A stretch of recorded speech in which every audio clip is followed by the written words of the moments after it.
चलिए शांत जी, चैप्टर जो हम स्टार्ट कर रहे हैं अभी कार्बन पर तो हमने ब्रेक डाल दिया फिलहाल बीच में, क्योंकि अब सारे की सारी केमिकल प्रॉपर्टीज़ वाला पार्ट बचा है। अब जो चैप्टर हम स्टार्ट कर रहे हैं वो कौन सा है? Magnetic effects of electric current.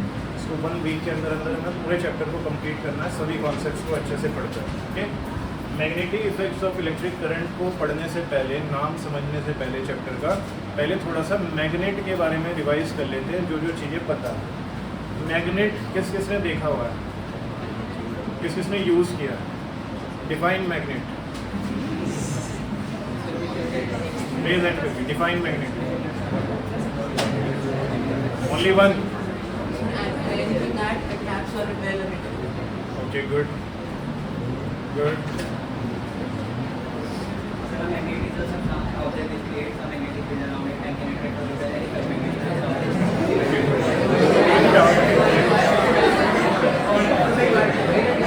ठीक बताइए उसने पूरी तरह से। लिखो अपने बाद डेफिनेशन, तुम्हें पता नहीं है। मैग्नेट हेडिंग बनाओ, मैग्नेट हेडिंग बनाकर लिखो इसकी डेफिनेशन। लिखो magnet is a substance, magnet is a substance. बहुत सिंपल सी डेफिनेशन लिखवा रहा हूँ, पूछते नहीं है, सिर्फ आपको पता होनी चाहिए इसलिए लिखवा रहा हूँ। Magnet is a substance which attracts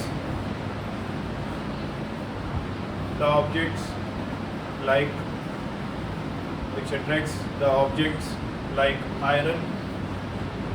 और किसको अट्रैक्ट करती है मैग्नेट? निकल, आयरन, निकल एटसेट्रा, आयरन, निकल etcetera towards it, towards it. अपनी तरफ क्या करती है वो? इन सभी ऑब्जेक्ट्स को अट्रैक्ट करती है। इसी को हम क्या बोलते हैं? मैग्नेट। ठीक है, लेकिन हर एक मैग्नेट की अपनी एक फील्ड होती है, अपनी एक रेंज होती है जिसमें वो अपने इफेक्ट को शो करती है। उस फील्ड के बाहर, उस एरिया के बाहर वो अपने इफेक्ट को शो नहीं करती है। इससे पहले हम मैग्नेटिक फील्ड के बारे में पढ़ें, उससे पहले मुझे बताओ मैग्नेट के पास पोल कितने होते हैं? कौन कौन से? नॉर्थ पोल और साउथ पोल। ये दोनों पोल्स जो होते हैं इनके बारे में हमें पहले से पता है, और इनके बारे में हमें ये भी पता है कि opposite poles attract each other, एक दूसरे को क्या करते हैं? And same poles. तो लिखो नेक्स्ट लाइन में स्टार डालकर, अब मैग्नेट हैज 2 पोल्स, अब मैग्नेट हैज 2 पोल्स, स्टार डालकर लिख रहे हैं magnet has 2 poles, north pole and south pole, full stop.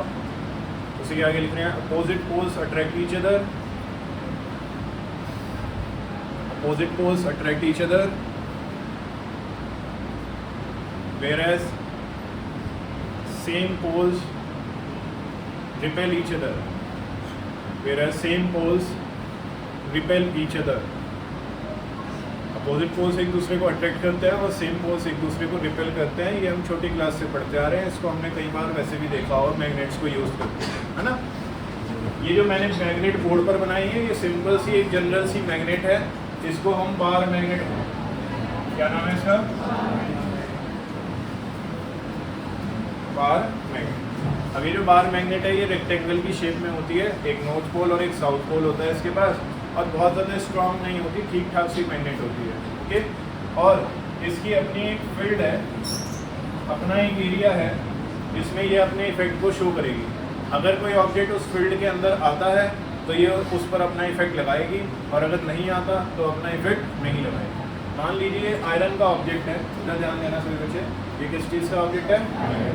बताओ, यहाँ पर अगर ये रखा हुआ है तो इस मैग्नेट की वजह से इसके ऊपर कोई इफेक्ट आएगा? क्योंकि ये मैग्नेट की फील्ड से, अब अगर वो इधर आ जाए पॉइंट पी पर, तो ये मैग्नेट उसको अट्रैक्ट करने की कोशिश करेगी।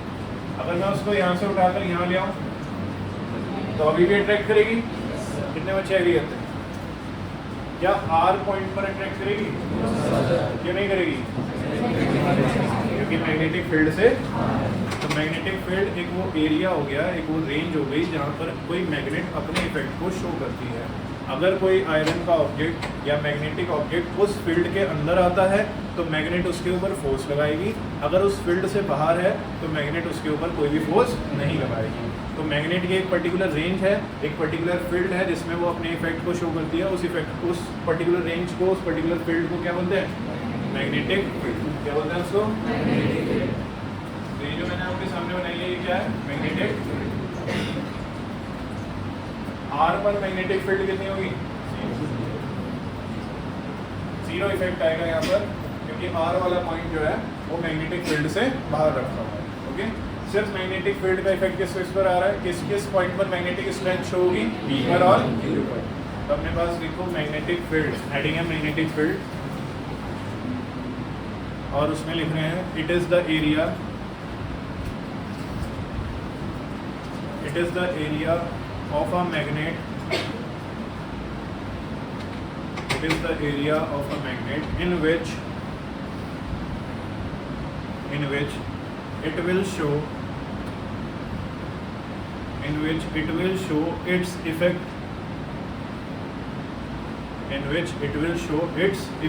यहाँ पर वो अपने इफेक्ट को शो करेगी, मतलब अपना मैग्नेटिज्म शो करेगी, अपनी मैग्नेटिक स्ट्रेंथ को शो करेगी। ठीक है, अगर कोई उसके अंदर है तो उस पर मैग्नेटिज्म लगेगा, कोई उससे बाहर है तो उस पर मैग्नेटिज्म क्या हो जाएगा? जीरो हो जाएगा। ये किस चीज़ को समझ आ रही बात? ये डायग्राम बना लीजिए अपने पास, ताकि मुझे बताओ पी पॉइंट और क्यू पॉइंट दोनों पर मैग्नेटिक स्ट्रेंथ लगेगी, किस पर ज़्यादा और किस पर कम? क्यों पर क्यों ज़्यादा है? क्योंकि मैग्नेट की बहुत ज़्यादा और पी मैग्नेट से बहुत ज़्यादा दूर है, इस वजह से वहाँ पर स्ट्रेंथ कम हो जाएगा। तो मैग्नेटिक फील्ड ना ये तो बता देती है कि इस पर इफेक्ट आएगा या नहीं आएगा, लेकिन ये नहीं बता पाती कहीं ना कहीं कि कितना आएगा, ज़्यादा आएगा या कम, ज़्यादा आएगा या कम। अभी तो आप देख पा रहे हो, तो बता पा रहे हो कि भाई पी वाला पॉइंट पास, क्यू वाला पॉइंट पास में है तो उसके ऊपर ज़्यादा इफेक्ट आएगा, पी वाला पॉइंट दूर है तो उसके ऊपर कम इफेक्ट आएगा, इसलिए आप बता पा रहे हो। लेकिन क्या ऐसा सारा टाइम पॉसिबल है कि हम देख सकें? हम नहीं देख रहे हैं। मान लो मेरे से किसी ने कहा कि दो पॉइंट्स हैं पी और क्यू मैग्नेटिक फील्ड के अंदर आ रहे हैं, बताओ किस पर ज़्यादा किस पर कम? मैं कैसे बता दूंगा जब तक मुझे ये ना बताओ कि कौन पास है और कौन दूर है। तो मैग्नेटिक फील्ड सिर्फ इतना बताती है कि उस पॉइंट के ऊपर मैग्नेट का इफेक्ट आएगा या नहीं आएगा, ये नहीं बताती कितना आएगा, ज़्यादा आएगा या कम आएगा। तो मैं फिलहाल सिर्फ इतना बता पा रहा हूँ कि पी और क्यू क्योंकि दोनों ही मैग्नेटिक फील्ड के अंदर हैं तो उन दोनों पर मैग्नेट का इफेक्ट आएगा, लेकिन मैं डायरेक्टली आपको ये नहीं बता सकता कि किस पर ज़्यादा आएगा। फिलहाल इसलिए बता पा रहा हूँ क्योंकि दिख रहा है कि क्यू पॉइंट पास में और पी पॉइंट दूर है। तो इसको सॉर्ट आउट करने के लिए हम एक नई टर्म पढ़ते हैं जिसका नाम है मैग्नेटिक फील्ड लाइंस। देखो अपने पास हेडिंग मैग्नेटिक फील्ड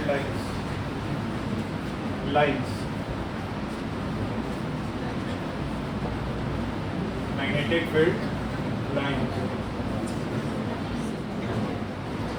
हम आयरन का पाउडर लेते हैं जिसको हम आयरन फिलिंग्स बोलते हैं। क्या बोलते हैं?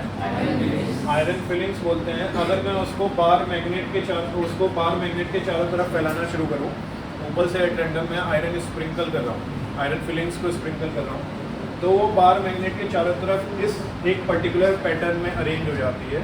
और ये जो पैटर्न आपको देखने को मिल रहा है, इसी पैटर्न को हम बोलते हैं मैग्नेटिक फील्ड लाइंस। क्या बोलते हैं? इसको हम यहाँ पर करके भी देखेंगे। मैग्नेट की ऐसे आयरन फिलिंग्स हम उसके ऊपर स्प्रिंकल करेंगे एट रैंडम। हम तो ऐसे डाल रहे हैं एट रैंडम, किसी भी पैटर्न में डाल रहे हैं। जैसे ही हल्का सा टैप करेंगे, हल्का सा हिलाएंगे उसको, तो वी विल नोटिस कि अपने आप पैटर्न ये बन जाएगा। तो ये पैटर्न जो है ये मैग्नेटिक फील्ड लाइंस का पैटर्न है। इसका पैटर्न है ये, इसका पैटर्न है ये। ऐसा एक्चुअली में हम करके भी देख सकते हैं।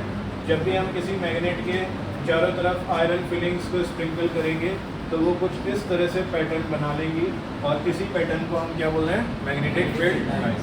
अब इतनी सारी लाइंस तो हम एक साथ नहीं बना सकते हैं नोटबुक में, हमारे लिए पॉसिबल नहीं होता, तो हम इनको इमेजिनरी लाइंस के तौर पर बनाते हैं और इस तरह से शो करते हैं।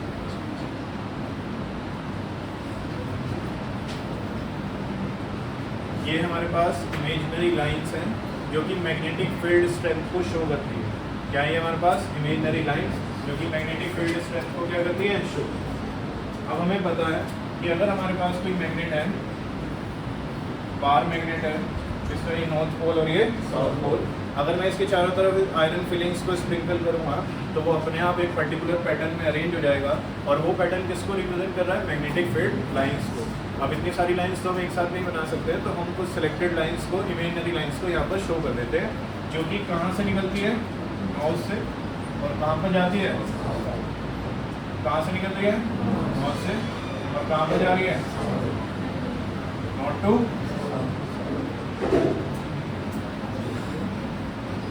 To south. ऊपर की तरफ भी हमें सेम पैटर्न देखने को मिलता है, नीचे की तरफ भी ऐसे, नॉर्थ से साउथ, नॉर्थ से साउथ। क्या जरूरी बात हो रही है इसकी? बिल्कुल बात करने की जरूरत नहीं है, अभी कॉन्सेप्ट चल रहा है, ध्यान दो, फोकस के साथ समझो।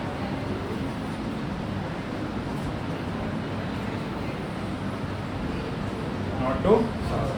तो ये जो इमेजिनरी लाइंस मैंने आपके सामने बनाई है, ये इमेजिनरी लाइंस क्या कहलाती हैं? Magnetic field lines. क्या कहलाती है ये? Magnetic field. उनकी डायरेक्शन कहाँ से कहाँ होती है? कहाँ से कहाँ होती है इनकी डायरेक्शन? और ये किसको रिप्रेजेंट करती है? मैग्नेटिक फील्ड की स्ट्रेंथ को रिप्रेजेंट करती है, कहाँ पर ज़्यादा और कहाँ पर कम। ज़रा पैटर्न नोट करो बोर्ड पर, ध्यान दो इस पर।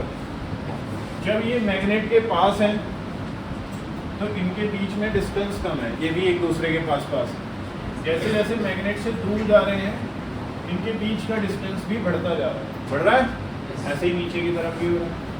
जब मैग्नेट के पास है तो इनके बीच का डिस्टेंस कम है, मैग्नेट से दूर जा रहे हैं तो इनके बीच का डिस्टेंस बढ़ता जा रहा है।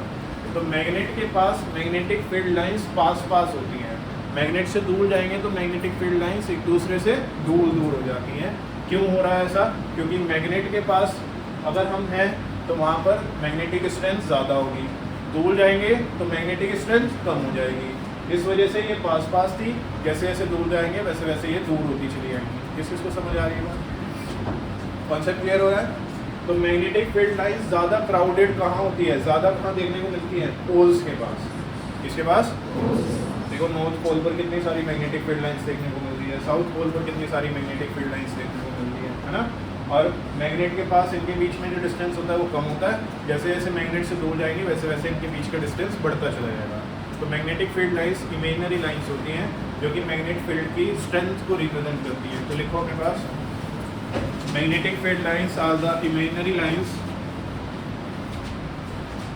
Magnetic field lines are the imaginary lines which represents the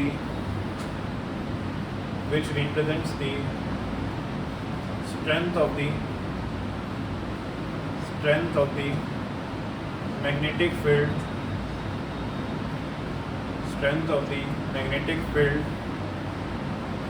of a magnet, क्योंकि मैग्नेटिक फील्ड की स्ट्रेंथ को रिप्रेजेंट कर रही है कि किस पॉइंट पर कितनी स्ट्रॉन्ग मैग्नेटिक फील्ड है। पास में है तो ज़्यादा है और अगर दूर जा रहे हैं तो कम होती जा रही है। ठीक है, क्या लिखिए पूरी डेफिनेशन दोबारा बताओ। ऐसे तो मुझे जरूर समझ आ रही है। एक कोई बोल दो, राशि बोलो।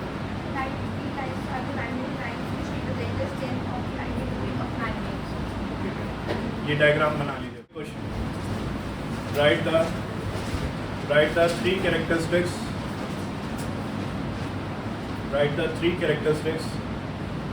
of the magnetic field lines. Write the three characteristics of the magnetic field lines. Magnetic field lines की तीन कैरेक्टरिस्टिक्स लिखनी है। पहली तो यही है कि ये कहाँ से ओरिजिनेट होती है? नॉर्थ से। और कहाँ पर एंड होती है? तो लिखो पहला point, they originate from the north pole and ends, पहले ए एन डी वाला एंड है, फिर ई एन डी वाला एंड है, and ends to the south pole,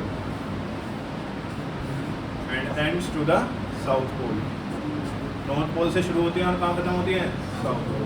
ठीक है, फिर नेक्स्ट पॉइंट लिखो, the distance between magnetic field lines is very less near the magnet poles, is very less near the magnet poles, जो इनके बीच का distance है वो मैग्नेट पोल्स के पास बहुत कम होता है, and distance between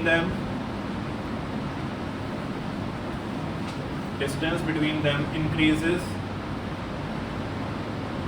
as we go away from the magnet, as we go away from the magnet, जैसे जैसे हम मैग्नेट से दूर जाते जाएंगे वैसे वैसे इनके बीच का जो डिस्टेंस है वो बढ़ता चला जाएगा। ओके, थर्ड नंबर डालकर छोड़ दो, नेक्स्ट लेक्चर में पढ़ेंगे।